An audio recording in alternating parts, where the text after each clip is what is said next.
You are now listening to Handsome Reads.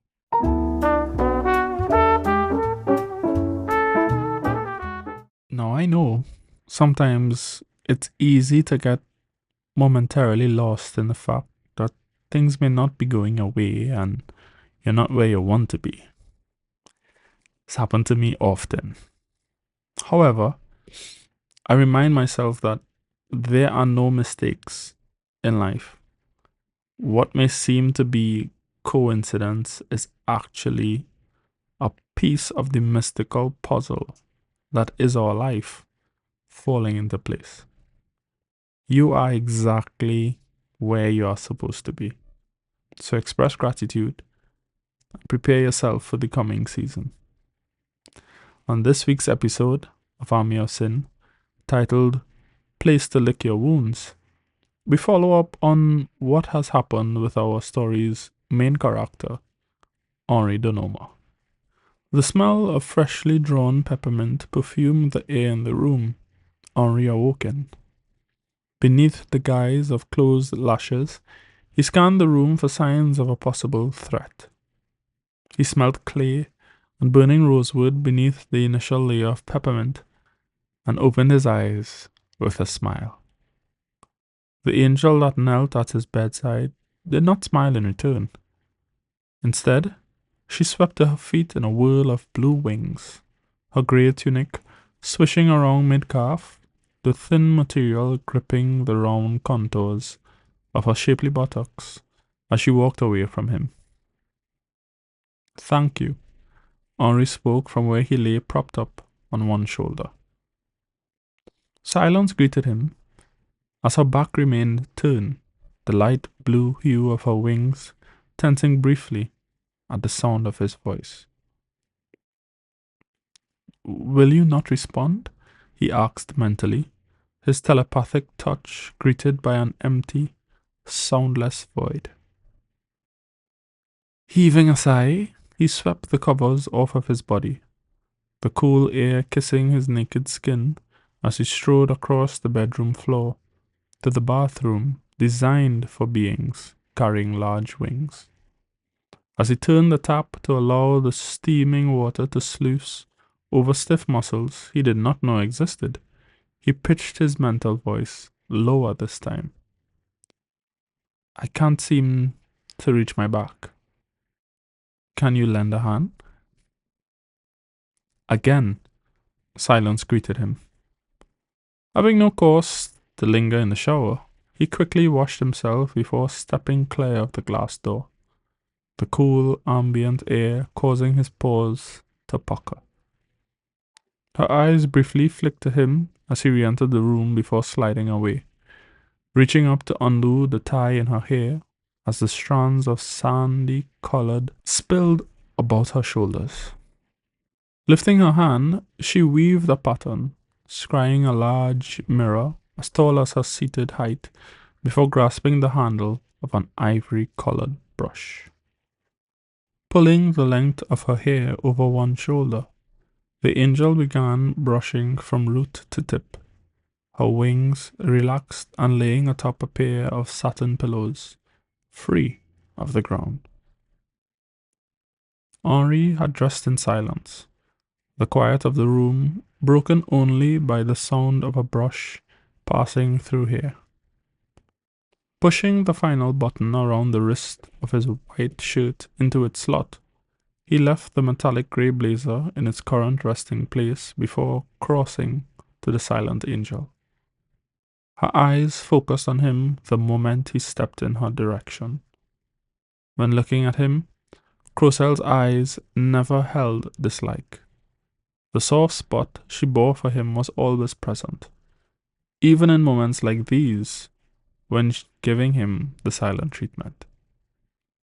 Her shoulder was not cold, but warm to the touch, searing heat of her warming Henri to the frigid but necessary corners of his soul.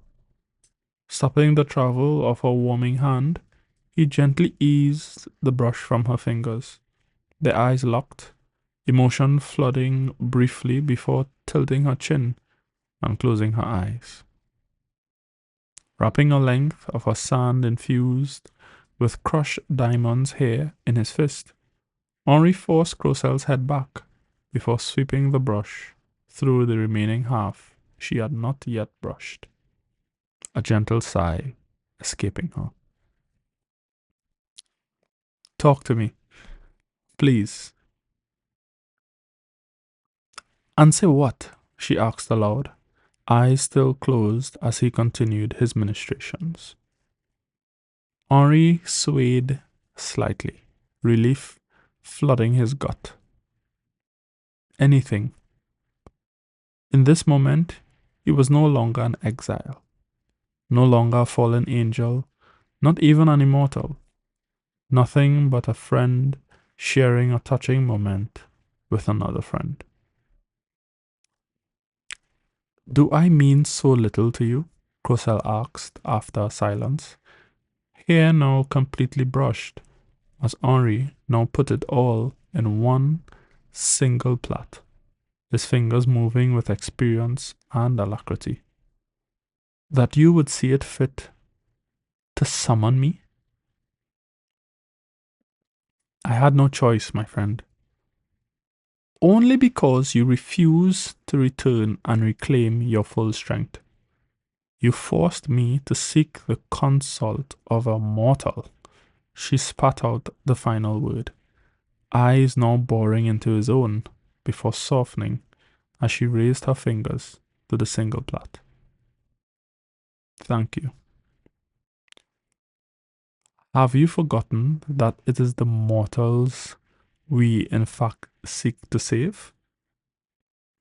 You're welcome, he replied mentally. Do not think to lecture me on the merits of your exile. Had I known that was thrust upon you, I would have voiced my disagreement. Alas, Henri thought to himself, she had been a broken mass of wings and muscles upon that battlefield. Closing his eyes on that image of her lying with both wings pierced by matching swords, he stepped free of her as she stood up, the mirror turning to dust at her feet. Nevertheless, I am a being of my word. Yes, and it is that same upholding of promises that caused you to fall with him. Do you blame me, 𝐸𝐻𝐿? Henri asked softly, reaching for the blazer. 𝐸𝐻𝐿's eyes blazed as she rumpled the front of his shirt in her fist. You dare to ask me such? Look at you, a former archangel, now too weak to transport himself to safety. Or perhaps I had simply had enough of missing you, he replied, smoothing out the front of his shirt as she released him, feet once more on the ground. You play too much, 𝐸𝐻𝐿 muttered, the glow receding from her eyes. Come, she ordered, wings pulled tightly to her back as she exited the room, the grey material once more swishing over her skin. Conversations ground to a halt as the two immortals emerged from the bedroom and entered through the large wooden doors of solid, varnished oak. The door's berth was wide enough to facilitate their entry at the same time. Henri, with his grey blazer carried over his left forearm, and 𝐸𝐻𝐿, with wings tucked into her body. The living room was more akin to a miniature hall, with its high walls and light fixtures. Jutting out from the walls at various points were small balconies, outfitted with 3, sometimes 4 bar stools in front of a bar that seemed to grow outwards from the wall. The room stretched half the length, with the different assemblies of seats, all leather and burgundy in colour, on either side. 𝐵𝐿 stood to his feet at the sound of the large doors closing. The 2 women who sat on either side of him on the leather couches, nearest the front of the room, frozen in mid-speech. I like what you've done with the place, Henri commented along their mental pathway. It is an empty shell of an outpost that once flourished with the movement of angels, 𝐂𝐎_𝐲 replied along the same mental pathway. To Aleski's left, Evangeline's now mismatched eyes spread in wonder at the pair walking down the staircase towards them, their shoulders brushing each other. The scar running on either side of her now transplanted eye was pink in color as the skin stretched. Both eyes, one her natural brown, the other a foreign green, following each step that brought the angel closer. Raising her fingers, she touched the edges of the scar running down her face as tendrils of moss green grew thicker the longer she kept her gaze locked on the beautiful figure approaching. 𝐂𝐎_𝐲 and Henri walked through the thick layer of green smoke that hung near the ground to stop just a mere feet from the trio. Gather your wits about you, Sin, 𝐂𝐎_𝐲 snapped, effectively dispersing the green cloud as she extended her wings. Her face was stern as she looked over Henri's shoulder after he had subtly placed himself between her and the mortals. Folding in her wings, the angel's expression softened as she looked into the face of each woman, masks of utter confusion. What is happening to me? Evangeline asked, a tremor in her voice as she stared at the floor. Take care of this. I am required elsewhere, 𝐂𝐎_𝐲 murmured along their mental pathway, the air she disturbed by her departure gently tugging at the back of Henri's neck.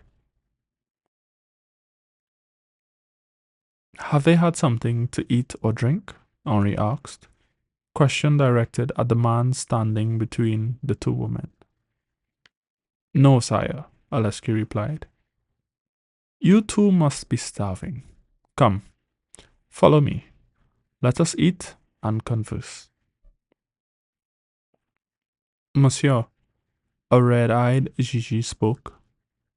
Before my life became upside down, I was the owner and head chef of a restaurant. If you have the ingredients, I would be more than willing to cook you all a meal.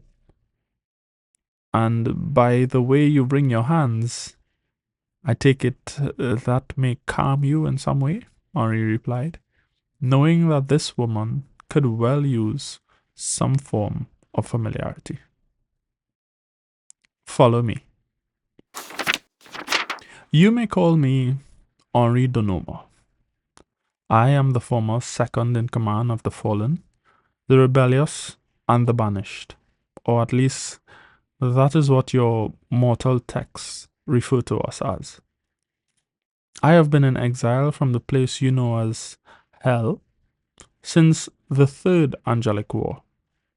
Since then, I was tasked with the procurement of services of the 4 horsemen of judgment, as well as those comprising the honor guard, those individuals possessing the traits of the 7 deadly sins.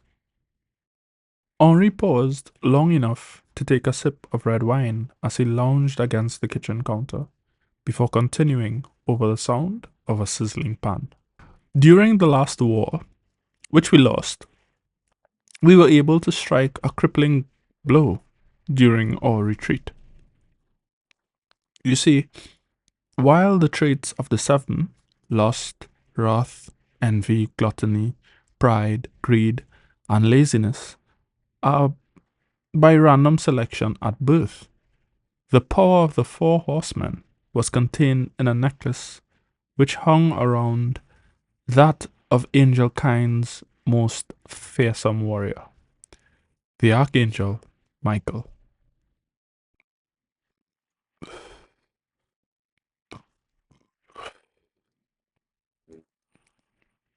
During the final day of our skirmish, my brother and I devised a window of opportunity which allowed us to free the essences of the horsemen.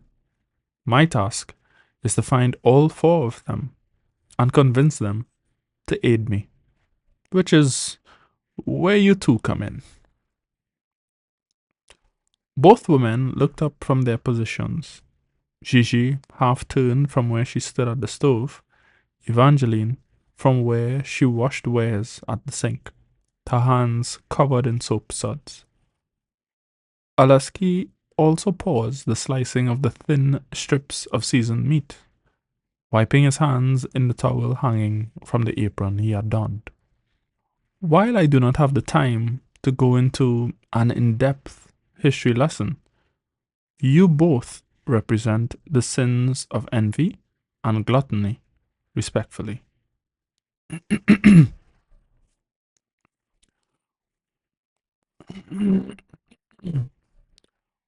While I do not have the time to go into an in-depth history lesson, you both represent the sins of envy and gluttony, respectively. You, chef, as you well know, have been marked for death.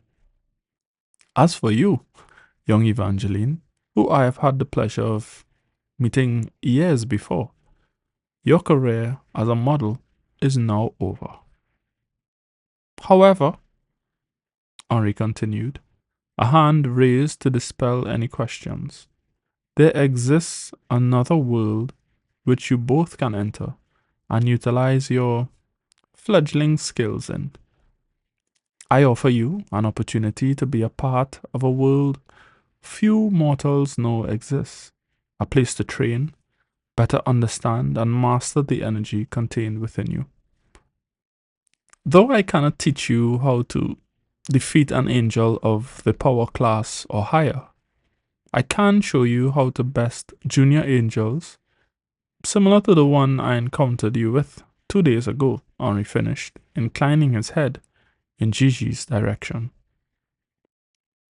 What of my life? Gigi asked. What of my son? My husband? She asked again, a clenched fist rubbing at the spot on her chest where her heart seemed to ache. Perhaps I should rephrase. The other world that exists, you are already involved.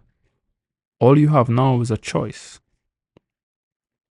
Will you embrace your gift and fight? Or shall I return you to the attic to die? Think of it this way. If you return, you endanger your family. If you fight, and we win, Henri smiled, drawing a gasp from both women. The possibilities are endless. Is Mona alive? Evangeline spoke for the first time, her head still reeling from Mr. Donoma's matter-of-fact revelations. What of the ones that did this to me? Do you expect me to fight to save them? While I agree that mankind has begun to rot, my kind was never to act the role of judge, jury, or executioner. You will, however, have your retribution. 𝐷𝐿𝐴 here will see to it. Sire, the aide acknowledged. Come, Henri continued, rising from his seat. Let us eat. Oh, and do take your time, he offered, cheerfully. You haven't... Come, Henri continued as he rose from his seat. Let us eat. Oh, and do take your time, he offered cheerfully. You have until tomorrow to make a decision. End of episode. I appreciate you making the time.